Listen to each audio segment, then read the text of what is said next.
आज के शो में। नैब के खिलाफ मनफी प्रोपेगेंडा, बदनीयती पर मबनी मुहिम बेनकाब। प्रोपेगेंडा मुहिम के सामने नहीं झुकेंगे नैब का दो टोक मौकिफ। बदनवानों को गिरफ्त में लाने का अमल जारी रहेगा, नैब पुरअज़म। अस्सलाम वालेकुम। पस पर्दा हकायक सनसनीखेज इंकशाफात प्रोग्राम बेनकाब में हूं आपके साथ सैफान खान।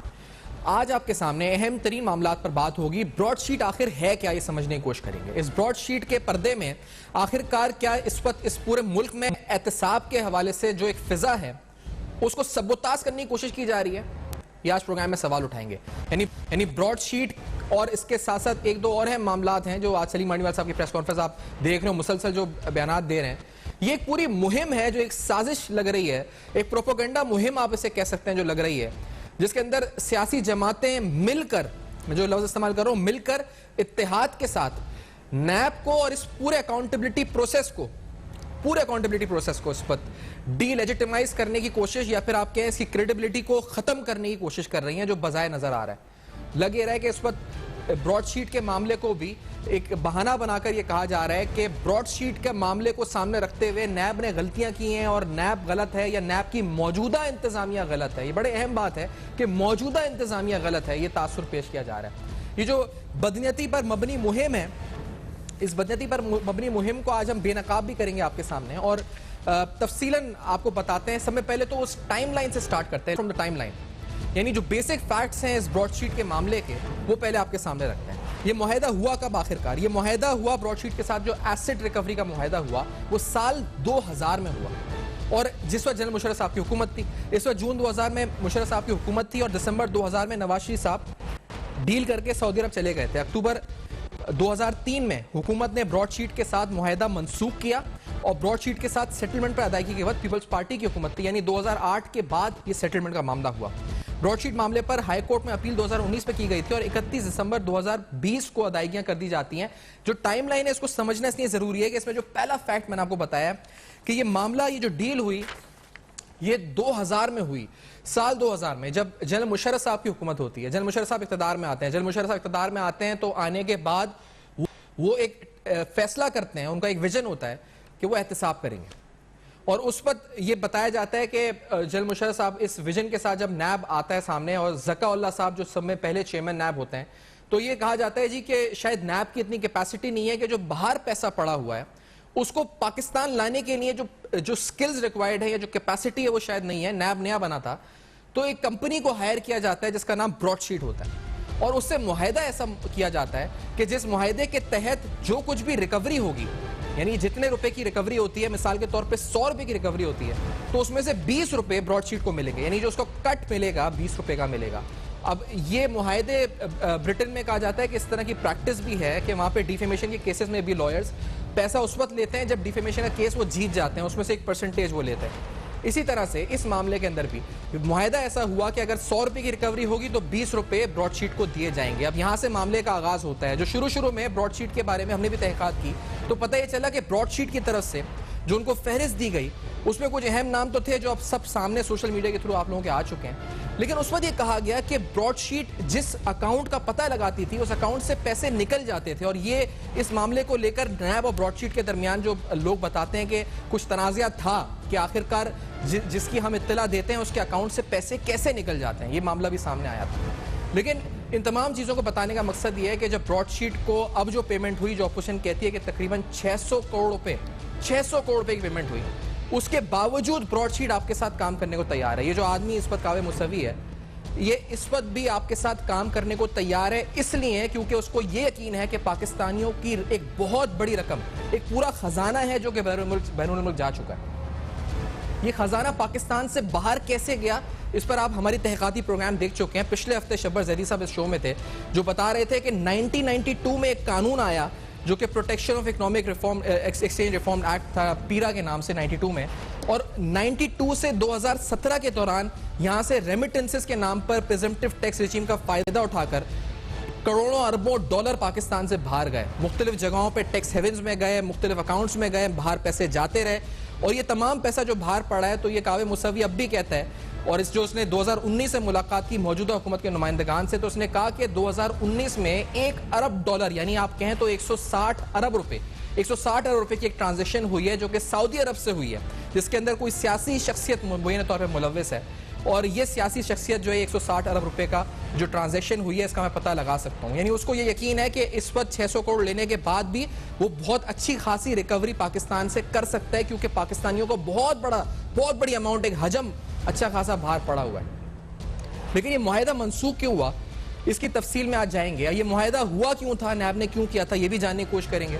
और आज जो इस मुआहिदे की बुनियाद पर मौजूदा नैब को इस वक्त टारगेट किया जा रहा है उसमें क्या सच्चाई है। मैं सिर्फ आपको जो परफॉर्मेंस है नैब की पिछले 2 साल में, 2017 में चेयरमैन नैब जावेद इकबाल साहब आए हैं, तो मैं आपके सामने एक स्लाइड की सूरत में रख देता हूं कि लोगों को तकलीफ जो इस नैब से है वो क्यों है, उससे आपको खुद पता चल जाएगा कि क्यों है। क्योंकि नैब ने 2 साल में कमाल कर दिया है। नैब ने तकरीबन 389 अरब रुपए रिकवर किए हैं, 389 अरब रुपए। पीपल्स पार्टी और नून लीग के दौरे हुकूमत में यानी पिछले 10 साल में ये रिकवरी सिर्फ 10 अरब रुपए सालाना थी। पीटीआई के दौरे हुकूमत में सालाना 150 अरब रुपए की रिकवरी है 2 साल में। और नैब कयाम से अब तक यानी जब मुशर्रफ साहब आए थे अब तक 714 अरब रुपए की रिकवरी कर चुका है। 947 अरब रुपए के ऐसे 1230 करप्शन रेफरेंसेस हैं जो इस वक्त भी जेरे समात हैं। और नैब ने 30 अरब पिछले 1.5 साल में सिर्फ सिंध हुकूमत, जो सब में ज्यादा नैब को काला कानून कहती है, पिछले 1.5 साल में 30 अरब सिर्फ सिंध हुकूमत को वापस किए हैं।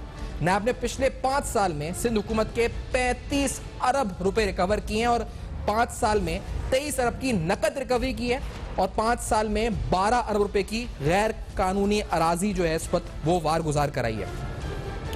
इस अहम तरीन मामले में ब्रॉडशीट को समझने के लिए हम ये भी जानेंगे कि इस मुल्क में एहतसाब के साथ होता क्या रहा। नैब कहीं गलत नहीं था, ना ये मुआहिदा हुआ, मुआहिदा खत्म हुआ।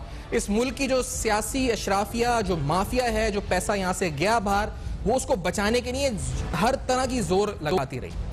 जनरल मुशर्रफ साहब के दौरे हुकूमत में हुआ क्या ब्रॉडशीट के मामले और नैब के साथ, उस बारे में जानने के लिए हम आपको लेके चलते हैं एक इंटरव्यू की तरफ जो कि पब्लिश हुआ था डेली डॉन में 6 दिसंबर 2009 को। जनरल शाहिद अजीज जो कि तीसरे चेयरमैन नैब थे, इस इंटरव्यू में जनरल शाहिद अजीज साहब ने, जो आप इस पर स्क्रीनशॉट देख रहे हैं, 2009 में बताया कि किस तरह जनरल मुशर्रफ साहब ने जब केसेस शुरू किए उसके बाद उन्होंने बोला कि चंद सियासी नाम जो उनके मुखालफिन में शामिल थे और जो उनके हिमायतियों में भी शामिल थे, उनके खिलाफ केसेस को बंद कर दिया जाए या फिर इंक्वायरी अगर शुरू होने वाली है तो इंक्वायरी को रोक दिया जाए। जनरल शाहिद अजीज साहब ने जो 18 माह चेयरमैन नैब रहे थे, इस इंटरव्यू में यह बताया कि चौधरी बरादरान के खिलाफ केस बंद करने का कहा गया। फैसल साले हयात जो कि पीपल्स पार्टी पेट्रियट में थे, उनके बारे में कहा गया कि इंक्वायरी ना खोली जाए और साथ साथ यह भी कहा गया कि मोहतरमा बेनजीर भुट्टो के खिलाफ केसेस को बंद किया जाए। मियां नवाज शरीफ साहब के बारे में कहा गया कि उनसे तो हमारी डील हो चुकी है, उनके खिलाफ केसेस को बंद कर दिया जाए, तहकीकात ना की जाए, दबाव डाला गया।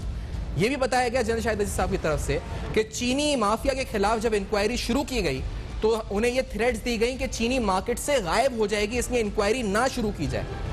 शौकत अजीज साहब का भी नाम इसमें शामिल है इस इंटरव्यू के अंदर, जो शाहिद अजीज साहब ने इस पर, जिनको मैं कोट कर रहा हूं। और यह भी बताया कि मंतक ये पेश की गई ब्लैकमेलिंग की केसेस बंद किया जाए जनरल मुशर्रफ साहब की तरफ से कि ये तमाम केसेस अगर खुले तो मुल्क की मईशत का पहिया रुक जाएगा। यानी वही लॉजिक जो आजकल हम सुनते हैं कि या तो मईशत चल सकती है या करप्शन चल सकती है, साथ दोनों नहीं चल सकती। और इसी के बाद इस आगे जो जनरल शाहिद अजीज साहब को जो है इस पर दबाव इतना बढ़ गया कि वो फारिग हुए। फिर एक सिविलियन चेयरमैन नैब आए नवीद एहसान साहब, जिनके दौरे हुकूमत में ये सेटलमेंट हुई है ब्रॉडशीट के साथ। तो आखिरकार ये मामला ब्रॉडशीट का है क्या और मौजूदा नैब को इसमें टारगेट क्यों किया जा रहा है, ये सारे हकायक आज के प्रोग्राम में हम बेनकाब करेंगे। आपको साथ साथ बताएंगे कि सलीम आंडीवाला साहब के बारे में जो बहुत कुछ बोल रहे हैं, नैब के हकायक क्या है, नैब की इन्वेस्टिगेशंस क्या कहती हैं। We will also show you that. इस ब्रेक के बाद बेनकाब में हमारे साथ रहिए।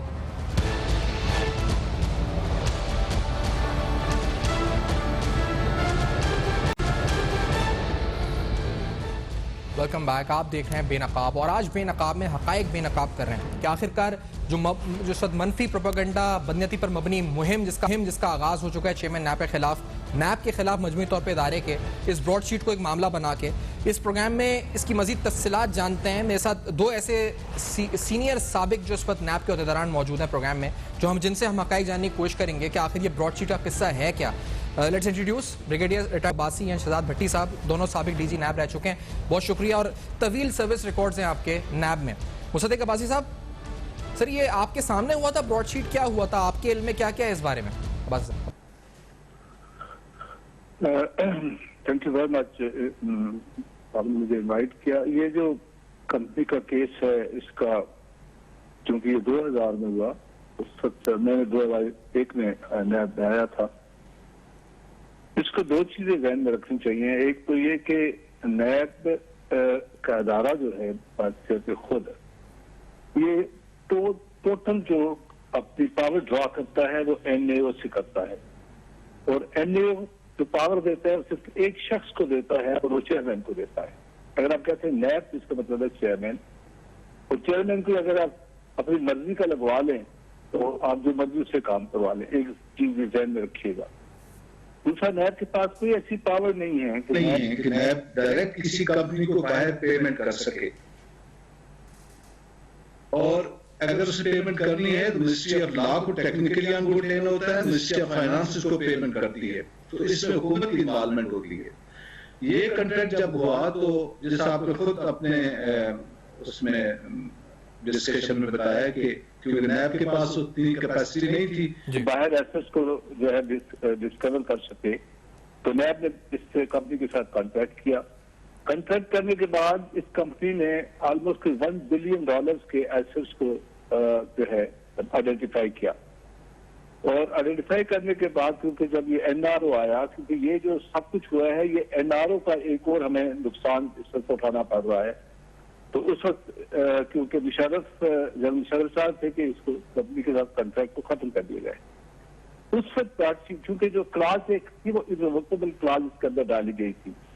उस वक्त कंपनी ने ये कहा था कि ये मायदा हम खत्म कर सकते हैं, नैब खत्म नहीं कर सकती, अपने डिपार्टमेंट खत्म नहीं कर सकती। तो ये एक बड़ी राइडिंग क्लास थी, एक बड़ी ऐसी क्लास थी जिसमें नैब जो है इस कॉन्ट्रैक्ट को खत्म नहीं कर सकता था। नैब ने इस कॉन्ट्रैक्ट को अपने तौर पर खत्म कर दिया, हालांकि वो इलीगल था। उस वक्त इस कंपनी ने कहा कि आप हमें $5 मिलियन दे दें, हम इस केस को कॉन्ट्रैक्ट को खत्म करते हैं। लेकिन क्योंकि उस वक्त हुकूमत बाद में पीपल्स पार्टी की आ चुकी थी, उन्होंने अपनी मर्जी का चेयरमैन लगाया, उन्होंने अपनी मर्जी के लॉयर लगा के केसेस को आस्ता आस्ता अपने को खत्म किया। तो उस वक्त ये पैसा पेमेंट नहीं किया गया।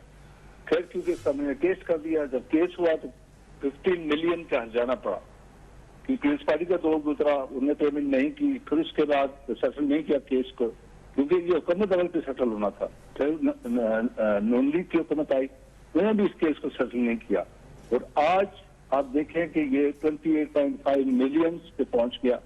और ये भी याद रहे कि जब तक आप फुल पेमेंट नहीं करेंगे, पर डे आपको $5,000 पे करने पड़ेंगे। ये है टोटल केस। अगर आप इसमें ब्लेम करना है तो पिछली दोनों पॉलिटिकल हुकूमतों को आपको करना होगा जो इस केस को लटकाती रही। हाँ, इस हुकूमत को या चेयरमैन को देखना पड़ेगा कि 2.5 साल में इन्होंने क्या एफर्ट की राजशील के साथ अपने केस को सेटल करने में। ये इसकी टोटल हिस्ट्री। और शाह भट्टी साहब, क्योंकि नैब ने तो इसमें नैब मुआहदा हुआ 2000 में, मुआहदा सेटल हुआ 2008 में, आर्बिट्रेशन यानी जो उस पर हुई 2016 में, वो केस का फैसला आया। मौजूदा चेयरमैन नैब 2017 में आए।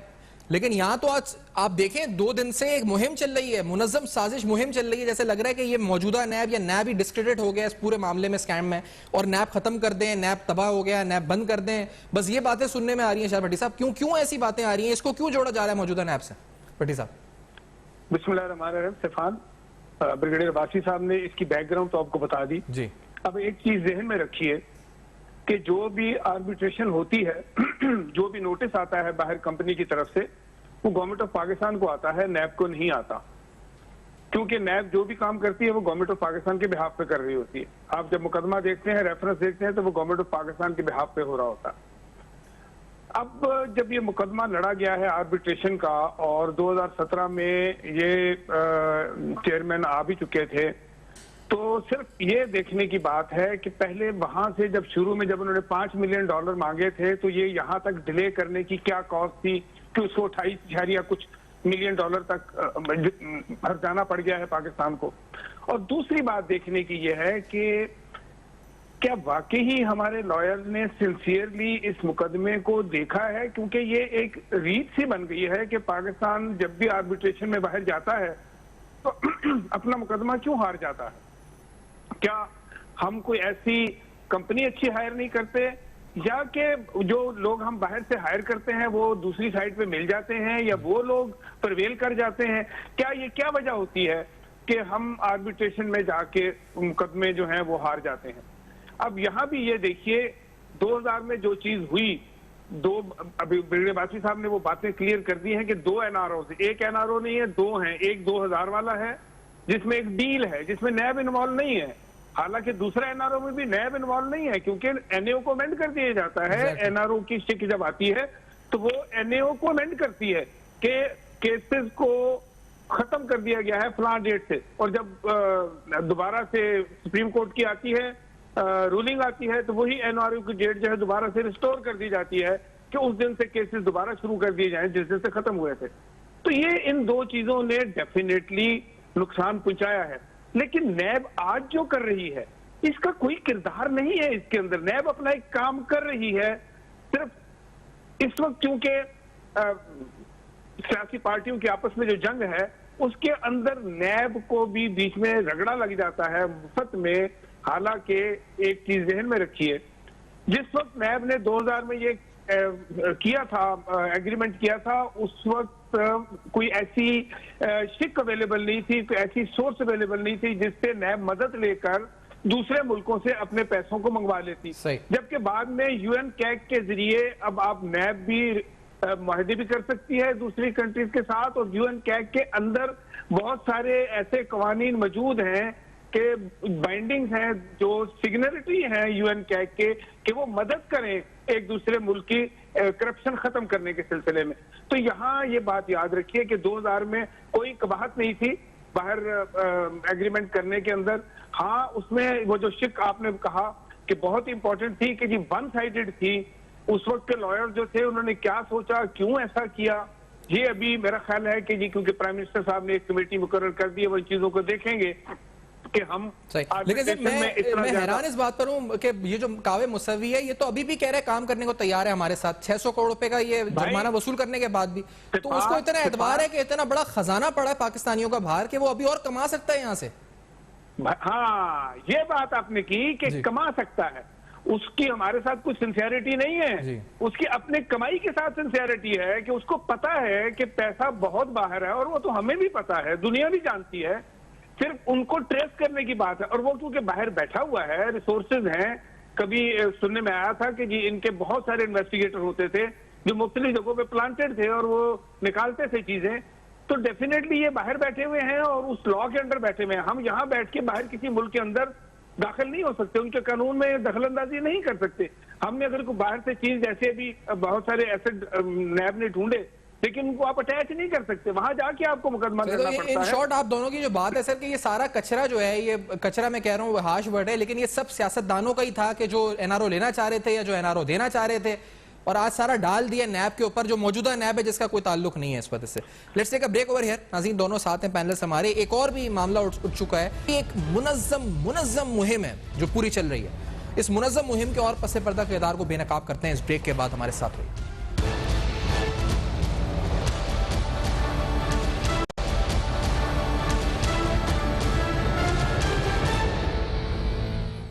Welcome back. आप देख रहे हैं बेनकाब, और आज बेनकाब में आपके सामने कुछ अहम तरीन हकायक सामने रख रहे हैं।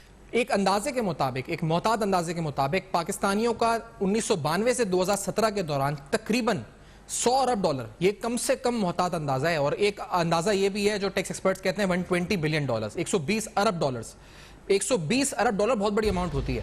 अगर आप देखें तो अभी जो कावे मुसावी 1 अरब डॉलर की बात कर रहा है कि सऊदी अरब की ट्रांजैक्शन हुई है थ्रू सिंगापुर अकाउंट्स में पैसे की ट्रांजैक्शन हुई है, ये 1 अरब डॉलर 160 अरब रुपए होता है। पाकिस्तान ने अभी जो कर्जा चुकाने के लिए सऊदी अरब का 1 अरब डॉलर, चीन से 1 अरब डॉलर कर्जा लिया है कमर्शियल बैंक से, और वो वापस करना है सऊदी अरब को 1 अरब डॉलर। तो इस 1 अरब डॉलर की इतनी बड़ी अहमियत होती है।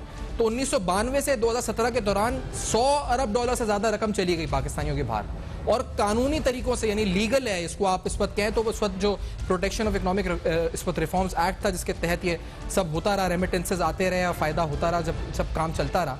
तो अगर उसको पकड़ने के लिए कोई कंपनी नैब ने हायर की या उस वक्त की हुकूमत ने हायर की नैब को असिस्ट करने के लिए, तो इसमें क्या गलत था? लेकिन उसके बाद जो कुछ हुआ, जिस तरह से एनआरओ हुआ, फिर जो कुछ एक चेयरमैन नैब है 2008 के, जो मैं आपको स्टेटमेंट दिखा रहा हूं, उनका इंटरव्यू पब्लिश हुआ कि किस तरह से उस वक्त केसेस को बंद करवाने के लिए नैब पर प्रेशर डाला गया।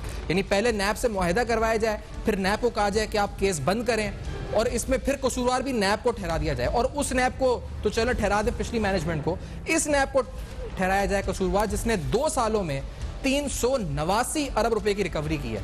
यानी मौजूदा चेयरमैन नैब 389 अरब की रिकवरी कर चुके हैं। 714 अरब जब से नैब बनी है, जब से, और 2 साल में 389 अरब मौजूदा चेयरमैन नैब कर चुके हैं। तो इनके खिलाफ मुहिम शुरू हो चुकी है।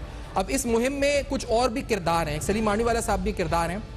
मैं इस केस में जो नैब ने हकायक पेश किए हैं वर्ड टू वर्ड लगता हूं। जो सलीम मांडीवाला साहब नैब के खिलाफ आजकल बहुत बात कर रहे हैं, उनके बारे में नैब ने एक स्टेटमेंट है, जो नैब के जो डॉक्यूमेंट से हमने या नैब केस है उसिल किए हैं, वो आपके सामने रखते हैं। जो केस है वो ये जी कि इन्होंने जाली अकाउंट से तकरीबन 144 मिलियन रुपए जो हैं वो वसूल किए हैं, और खुद को बिजनेस कम्युनिटी के पीछे खुद को छुपाने का सहारा लिया है कि मैं बिजनेस कम्युनिटी, वही वाला बहाना जो मईशत और करप्शन वाला।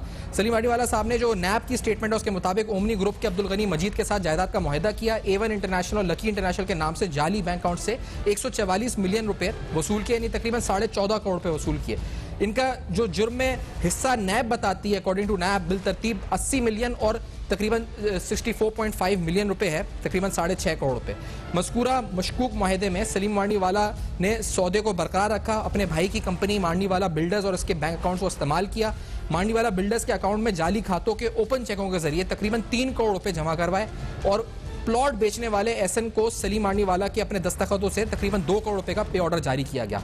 एसएन को जाली अकाउंट के जरिए ओवरसीज कोऑपरेटिव हाउसिंग सोसाइटी की खरीदारी के लिए 3 करोड़ रुपए की अदायगी की गई, और सलीम मांडीवाला ने 8 माह की मुद्दत के बाद वो प्रॉपर्टी फरोख्त कर दी। और कॉल अप नोटिस नैब ने इनको जारी किया 18 अक्टूबर 2019 को कि आप आएँ और तहकीकाती कमेटी के रूबरू पेश हुए। 5 माह के वफ़े के बाद सवालनामे का जवाब दिया, जिसमें कोई वजाहत जो है नैब कहती है उनको जवाब नहीं दिया गया कि क्या लॉजिक है इसकी। और इसके बाद 25 जून को एक बार फिर कॉल अप नोटिस जारी किया गया, लेकिन ये नैब कहती है कि ये जो जुर्म की रकम है इसका एक वसूल कुरंदा है सलीम मांडीवाला साहब, जो नैब के खिलाफ आजकल बहुत बात कर रहे हैं। तो सारा पैसा जाता रहा, नैब की स्टेटमेंट्स खुद आ गई इस पर, मुसद्दिक अब्बासी साहब ना। अब ये कि अब आप चेयरमैन नैब के ऊपर डाल दें कि सब चेयरमैन नैब कर रहे हैं, मुहिम चला रहे हैं ब्लैक में, क्या क्या हो रहा है इस पर मुसद्दिक अब्बासी साहब, क्यों हो रहा है आखिरकार? अच्छी है कि मांडीवाला साहब के साथ मेरा इंट्रोडक्शन जब ये पीएल्स पार्टी में फाइनेंस मिनिस्टर थे उस वक्त के साथ मेरा इंट्रोडक्शन हुआ था। Is a thorough gentleman, very very well polished person, और इस वक्त जिस कलीदी ओहदे के ऊपर ये है माशाल्लाह, डिप्टी चेयरमैन सेनेट, और टॉप जो हमें 4-5 लोग हैं उसमें ये लोग आते हैं, एंड कस्टोडियन हैं कॉन्स्टिट्यूशन के भी और लॉ के भी।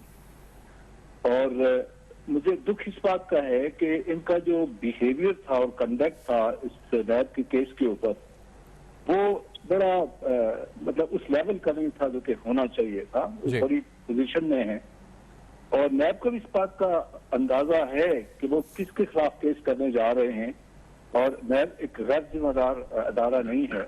इस तरह बहुत बड़ी जिम्मेदार पोस्ट के ऊपर है, और याद रहे कि ये केस नीचे से बन के गया होगा और चेयरमैन नैब ने इसकी खुद अप्रूवल दी होगी, इस पर लीगल इनपुट भी हुई होगी, और इससे टेक्निकल इनपुट के बाद इस केस को आगे चलाया गया होगा।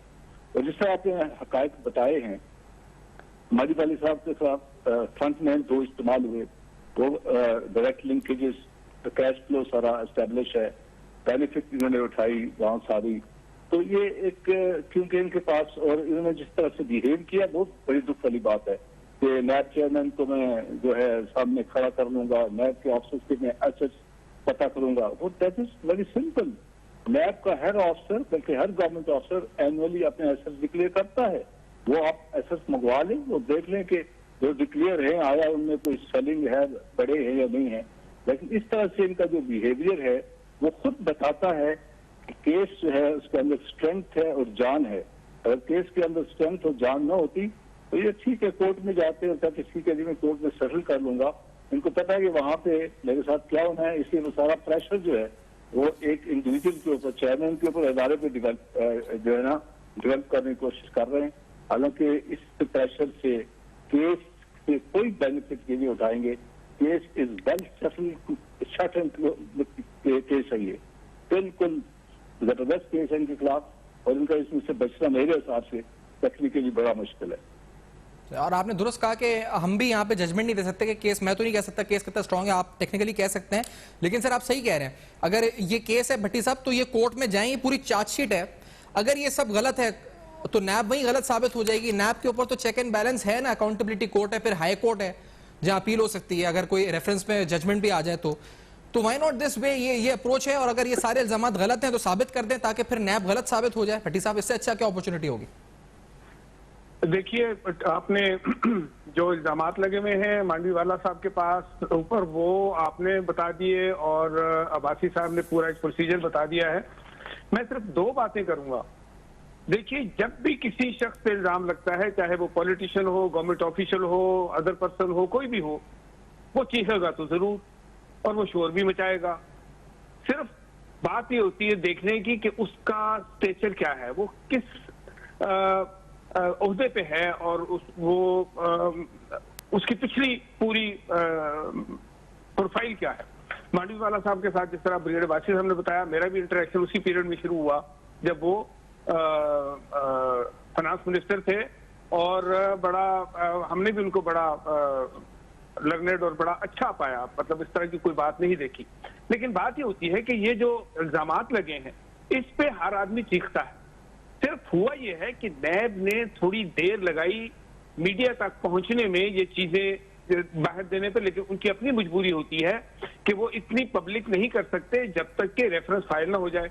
अब ये सारी चीजें तो सबजुडिस हैं, हम इनके ऊपर बात नहीं कर सकते क्या रिजल्ट आएगा क्या नहीं होगा जी। लेकिन एक चीज बहुत इंपॉर्टेंट नोट कीजिए, आरपीपी केस जब चल रहा था उस वक्त पीपल्स पार्टी की गवर्नमेंट थी और एक ही गलती उन्होंने की मेरे हिसाब से, वरना उन्होंने बहुत मुहतात तरीके से वो चलते रहे और अपना टेन्योर पूरा किया, कि एक लेटर नैब को लिख दिया उन्होंने कि आप हमें आरपीपी केसेस की जो प्रोग्रेस है वो भेजते रहें ताकि हमें पता चलता रहे कि आप टाइमली इनको मीट कर रहे हैं जो टाइमलाइन आला अदालतों ने दी हुई थी।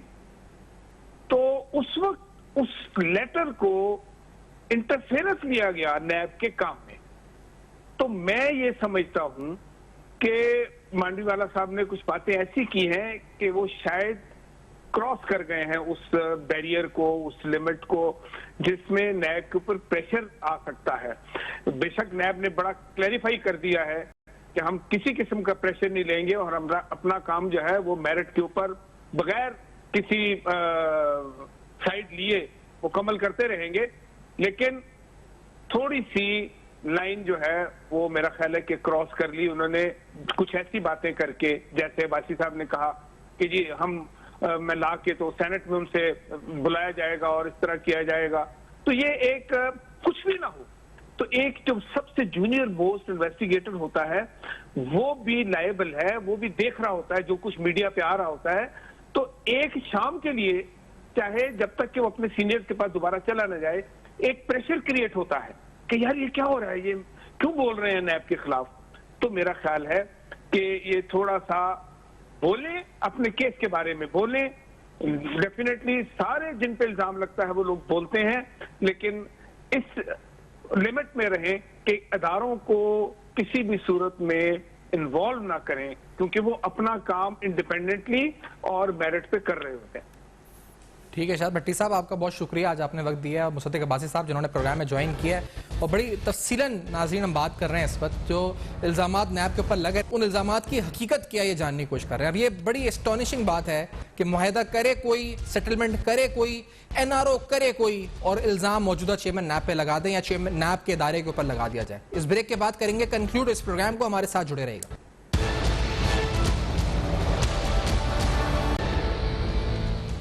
वेलकम बैक, आप देख रहे हैं बेनकाब और बेनकाब में आज हकायक के साथ आपको टाइमलाइन के साथ बताया है कि मुआहदा कब हुआ, ब्रॉडशीट का मुआहदे की सेटलमेंट कब हुई, फिर सेटलमेंट के बाद आर्बिट्रेशन का जो फैसला आया वो कब हुआ और इन तमाम चीज़ों का बेसिक जिम्मेदार कौन था। खुद एक चेयरमैन नैब जो कि 2008 में जनरल शाहिद अजीज, उनका इंटरव्यू का आपको एक दिखाया जो पब्लिश हुआ था एक लीडिंग अखबार में, जिसमें उन्होंने बताया कि किस तरह से नैब को प्रेशराइज किया गया था उस वक्त कि तमाम अहम तरीन केसेस को बंद कर दिया जाए। या फिर जो नए केसेस खुल रहे हैं उनको रोका जाए। उसमें कुछ अहम नाम शामिल थे, वो कौन से थे वो भी बताएं तफसीलन।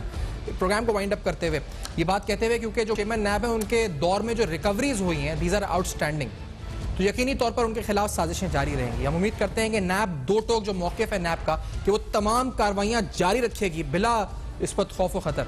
हम उम्मीद रखते हैं इसी तरह मामला चलता रहेगा। फीडबैक जरूर दीजिएगा, देखते रहेगा। अब तक अपना बहुत ख्याल रखिएगा।